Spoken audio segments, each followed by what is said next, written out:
Welcome to Pennsylvania Newsmakers, and as always, thanks for watching. Well, Pennsylvania responds to the Russian invasion of Ukraine and energy policy and national security. As they say, let's get to it. Welcome to the fast-paced and unrehearsed weekly discussion featuring the leaders who help shape your world. Join us as we address the issues that impact you each and every day. This is Pennsylvania Newsmakers. And now, here's your host, Terry Madonna. All right, we have extremely important subjects to take up on Pennsylvania Newsmakers this week, and joining me to chat about a couple of them anyway. One is Gene Barr. He's the president and CEO of the Pennsylvania Chamber of Business and Industry. And David Taylor, he's the president and CEO of the Pennsylvania Manufacturers Association. I'll tell you, given what's going on in Ukraine and this big debate over energy, it sort of sparked a big debate. Then you have President Biden getting into it briefly in the State of the Union, but no call to increase energy production, despite the fact that we import energy from the Soviet Union. I can't say the Soviet Union. Russia now. Yes, I can, but that's what Greater Russia, which is what Putin is trying to recreate. Right, yeah, you're exactly right. So let's talk about the national, David, I'll start with you. Let's talk about the national security implications for this. Well, I mean, again, Russia is an energy superpower because its entire economy is dependent on the sale of their extracted resources, coal, oil, and natural gas. In fact, Putin has deployed a fleet of nuclear reactors to power the domestic Russian economy so that there are more of those resources to export to turn into cash. So when the United States makes production here more difficult, when the radical Greens make it more difficult to get our energy resources to market, it leaves the prices higher due to scarcity. Like when we, as the U.S., are maximizing domestic production and meeting customer demand, we are driving the price of the resource down and possibly displacing Russian energy in the marketplace. We can literally defund the Kremlin by driving down the price of these commodities, by maximizing domestic production, and by ramping up exports. Yeah, I mean, there isn't any doubt if we did that, that would certainly hurt the Russian economy and weaken them considerably, since it's literally the basis for their economy. Look, this has been, what's happening in Ukraine has not been in the works for months. It's been happening and in the works for years. Vladimir Putin has played a long game here. Our organization and many organizations like Dave's called attention to the fact that in 6, 7, 8, 9 years ago, we could see Russian money infiltrating into groups to suppress the production of U.S. energy, leading to less security for this nation. Our view has been for years that we could see this coming. What we needed to do is, as Dave notes, ramp up our security, our energy security, where we actually produce that energy in a much more environmentally safe manner than other countries like Russia.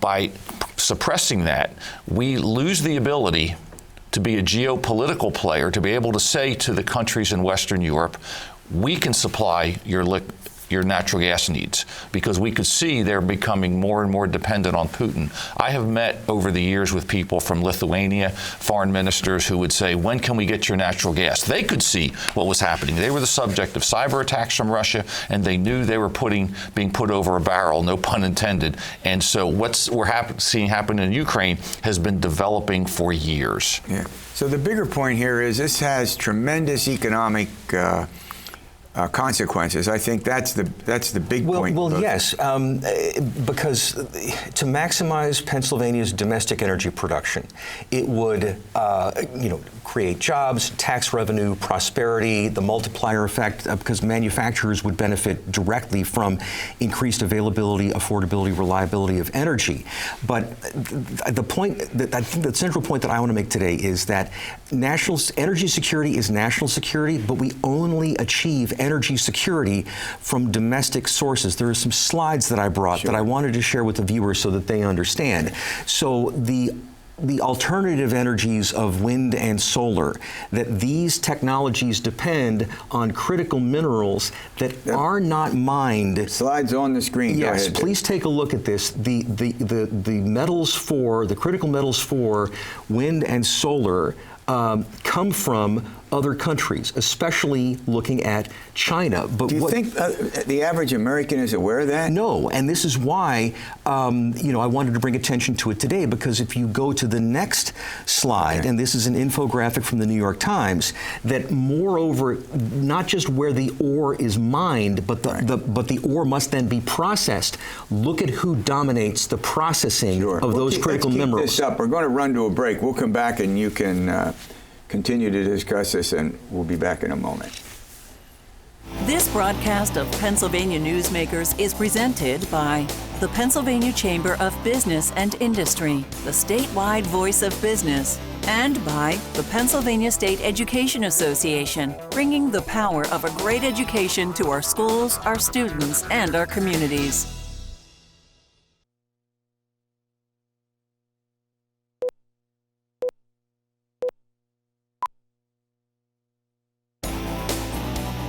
This broadcast of Pennsylvania Newsmakers is brought to you by the Pennsylvania Highway Information Association, the go-to source to learn about transportation projects and issues. Please visit pahighwayinfo.org. And by the Pennsylvania Manufacturers Association. Business in Pennsylvania is our business. Well, we're chatting about the importance of energy to the economy and national security of the United States, and David Taylor has been talking about other aspects of it, and we'll put that chart back up, and David can continue so again, to talk about it. To return to the theme that these alternative energies of wind and solar rely on critical minerals. We do not mine for those minerals here in the U.S., but moreover, those ores must be processed, and look how China has positioned itself as the main processor and refiner of those critical minerals. So even if we dug them up here, we'd still have to ship them to China for refining and then buy it back. So in terms of energy independence and energy security, we must not allow a hostile foreign power like China to have a choke point that would be a kill switch for domestic energy production. What's the solution? Well, and at the same time, unfortunately, this administration in Washington is blocking many attempts to go and find those own minerals here in this country. But the solution is, as we've been talking about, is to continue our energy security. It's absolutely critical, and the reality is we can talk about wind and solar, and look, we represent people who are involved in it, we support it, which should be in all of the above. Natural gas makes wind and solar possible. We've talked about this here many times before. When the wind doesn't blow and the sun doesn't shine, because of the absence of the ability to store that energy, you need natural gas as a backup. So you need, whether it's because that can fire up and fire down. And however, we've had people such as the governors of New York and New Jersey blocking our ability to develop the infrastructure that can carry that energy that's so critical to Pennsylvania and this country to other places, such that New England is still using Russian natural gas to heat their homes, and in New York, they're utilizing sources that are not as clean. They're using wood and heating oil in order to create energy. Go ahead. And so, again, it's an economic issue, it's a prosperity issue, but it's also a national security issue. As Gene correctly noted, that you have Pennsylvania natural gas at its most abundant in northeastern Pennsylvania, a few hundred miles from western Connecticut, from western Massachusetts, and that we can't get the energy there because pipelines have been blocked in New York and New Jersey. And so Pennsylvania has a very important role to play in strengthening America's energy portfolio and strengthening our nation's ability to be a global leader. And that's why this next governor's election is so critical, because we need a pro-production governor to maximize domestic production. And it's also significant to the economy of Pennsylvania, particularly natural gas, which even a progressive like Tom Wolf supports. Tremendously. Go ahead. Absolutely, tremendously. And look, they pay taxes despite what other people talk about. This industry pays taxes, they hire. And again, they are creating a product that is critical not just for people in this country. It's important to establish this state and this nation in a geopolitical, where we can go and assist our allies in Western Europe in a time of critical need. There are so many positives out of having Pennsylvania fully develop our resources in an environmentally responsible way. We're going to run to a break. I want to get to the whole business of the corporate income tax. Sure. As Governor Wolf had that in his message, and if you have something else you want to contribute to energy, we can do that. Back in a moment. This broadcast of Pennsylvania Newsmakers is brought to you by Cross-State Credit Union Association. Credit unions, where people are worth more than money. To find a credit union that is right for you, go to ibelong.org. And by the Energy Association of Pennsylvania, Pennsylvania's energy information source.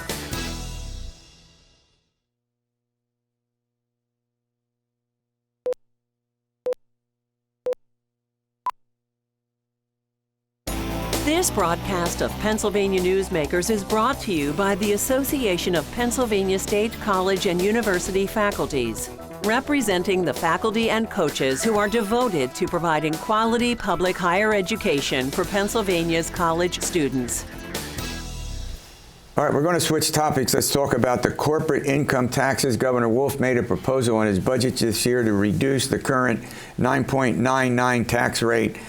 And I'll let Gene Barr talk about where is it going to go and why do you think it's important? Well, we hope it goes down because it's important to every single person in this Commonwealth. Right now, we have the second highest corporate net income tax rate in the United States. What that means is that we fail to attract the investment we need for this Commonwealth to grow. It's a reason why, once again, we've lost another congressional seat. It's a reason why parents and grandparents continue to get on planes to go see their kids in Raleigh and Atlanta and Tampa and Austin. And we need to change that because the reality is we've seen the evidence of it, not just the census, but recently Pennsylvania lost out on $22 billion in investment, $20 billion for a new chip facility in Columbus, outside of Columbus, Ohio. Not only did we not win the race for that, we weren't even invited to participate because of that 9.99 rate. In addition, 2 steel manufacturing facilities located in other states. Why? The corporate net income tax rate and our permitting and our regulatory issues. Yeah. And the reality is this. I know that people want to spend more on education. We're currently 7th in the country in spending, 30th in outcomes, but we could spend all we want, and all we're doing is educating our kids to go elsewhere because we're not attracting the investment we need in this Commonwealth to keep our young people here. Well, Gene's absolutely right, and that competitiveness needs to be the primary focus of our elected officials, that the CNI is too high, much too high. We also have things underneath it that are stupid, like we cap the carry forward of net operating losses, which makes the CNI worse. I would point to Governor Wolf's proposal, though, that while he recommends lowering the rate, he also does some things internally disallowing deductions. What we need is actual tax relief. Like, this goes back to when he was Secretary of Revenue in the Rendell administration. They said, well, rearrange the taxes the way they're collected, but don't reduce collections. It's like we need to take pressure off the economy. We need actual tax relief. And so we hope that that's what the General Assembly will insist on. Well, that goes to my question to you. We have a Republican General Assembly. Yes. They're reasonably conservative. Yes. I think Governor Wolf, a progressive Democrat, has made this recommendation. What are the prospects? Well, look, the governor has called for a reduction. The House and Senate, Republicans and Democrats, have acknowledged the need to reduce the CNI. And so let's get it done. Let's stop playing the game. Dave has noted there's other language that makes it tougher, and it can get pretty complicated. But the analogy I'd use is this. If someone were to come to you and say, hey, Terry, we're going to cut, if the IRS said, we're going to cut your tax rate by 2 points. So you go, that's great, but we're not going to allow you to deduct your mortgage interest anymore or your charitable contributions. So it just offsets. Are you better or worse off? You go, I don't know. I got to run the numbers. Exactly. Let's quit messing around, tying this to everything else. If we acknowledge that we are uncompetitive, then let's make a concerted effort in this Commonwealth to make us competitive, to attract investment, so we keep our young people here and we grow this economy. All right, 1 minute left. Final word. Well, again, this is a critical turning point for Pennsylvania. We need to maximize domestic energy production. I hope that the turmoil in Asia, in Eastern Europe, or Central Europe, has brought this to light. We need American energy leadership globally, and Pennsylvania needs to maximize domestic energy production to help make that happen. All right, look, I want to thank you for the update. All right, coming up, Pennsylvania responds to the Russian invasion of Ukraine. We'll get to that after these words.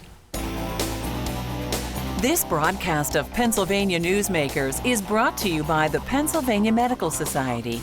Inspired physicians committed to the good health of Pennsylvanians and the advancement of the practice of medicine.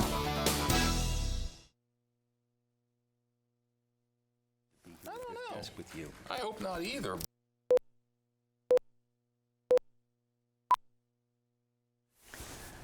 Tom Lehman from WGAL joins me. He's a reporter. We're going to talk about some very important things. Well, let's start with the fact that Pennsylvania responds to the Russian invasion. How's Pennsylvania responded? Well, Terry, thanks for having me. And over the weekend, we initially saw the Pennsylvania Liquor Control Board remove Russian products from its stores. Dumping them out, right? Well, I don't know if they actually did that, but what I do know is that they said we're no longer going to sell these products. One thing that was noted at the time is that they didn't make up a big part of the stock at the Pennsylvania Liquor Control Board stores. And then, of course, we also saw the treasurer move to divest Pennsylvania of Russian investments that the state had made in terms of assets, something the governor backed and something that we also saw a number of leaders around the state say, this is a good idea. Yeah, I mean, that's not gotten as much press, but when I talk about, I mean, you did see on TV, I don't know if citizens did it, but they were dumping the Russian, is it vodka, right? Russian vodka into the drain or out into the street or something. But I mean, I think most Pennsylvanians were really pleased that the state is taking. Is there any other action, or is this, you think that's about it for the time being? I know there has been some talk from some Republican lawmakers about trying to shift Pennsylvania policy to try and reduce, I guess, the impact of Russian oil that could potentially have on Pennsylvania. But beyond that, we haven't seen too much else. The treasurer has said, though, that at this point they've mostly been able to divest. Yeah. Well, Gene and David just talked about energy in the state and what that all means and in relationship to national security.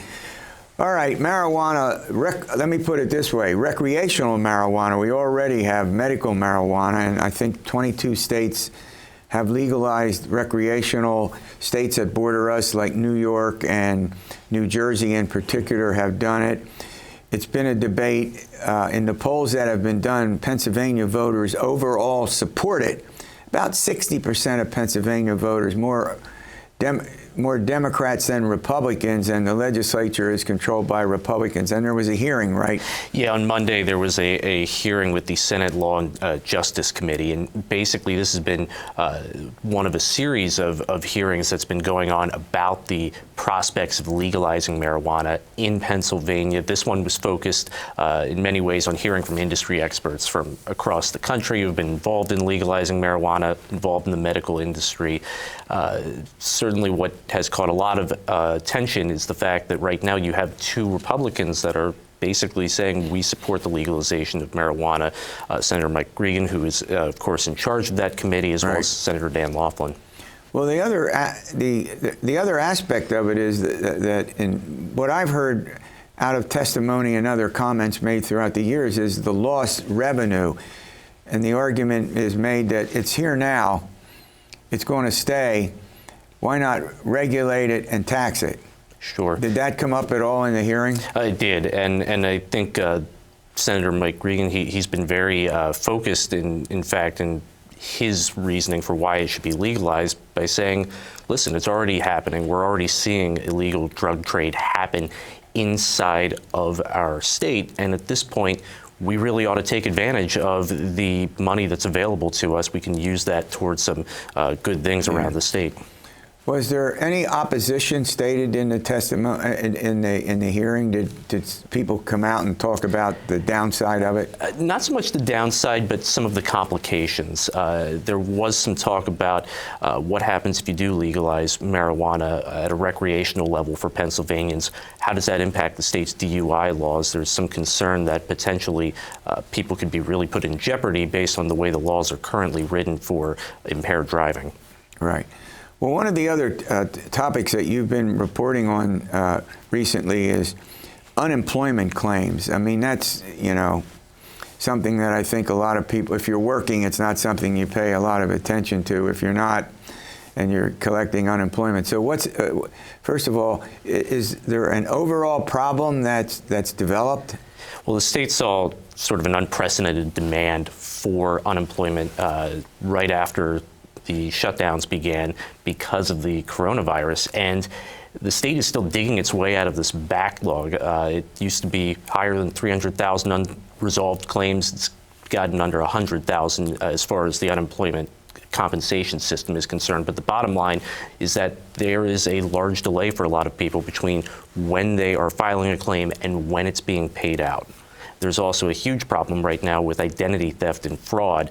The state has said that they believe there could be billions of fraudulent claims that they may have already paid out, but at the same time, they're also looking to the federal government. President Biden. Is there anything they're doing particularly with the fraud? I mean, that's fraud. It's almost everywhere. Identity theft.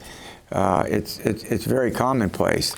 Sure. The state recently rolled out two-factor authorization, multi-factor authorization, I should say. It's a security feature that is seen in a lot of computer systems. The state also says that they've been working to try and upgrade their cybersecurity, make it harder for scammers to get into their system and compromise accounts. But, even yesterday, the Labor and Industry Secretary, Jennifer Barrier, acknowledged this is an ongoing issue. It's not something that we can just snap our fingers and say we fixed. Sure. Well, let's go on to one other topic before I let you go, and that is mail-in voting. As you know, the Commonwealth Court said mail-in voting violates the Constitution. The Supreme Court has it before them, and the real question was, would we have mail-in voting in this year's primary? Well, now lots of folks have used mail-in balloting. Democrats favor it much more than Republicans because more Democrats vote by mail than Republicans. So it has a political dimension to it. So where does all that stand right now, and how is that going to affect the May primary? Well, as of right this moment, Act 77 is still on the books. The state Supreme Court this week basically said we are going to put a stay on the lower court ruling that threw out Act 77, the state's mail voting law, and that's going to preserve Act 77 at least until the court decides what it wants to do. And they're going to be hearing arguments in an appeal to that lower court decision next week. So, potentially what happens there could really affect the May primary and further. Yeah.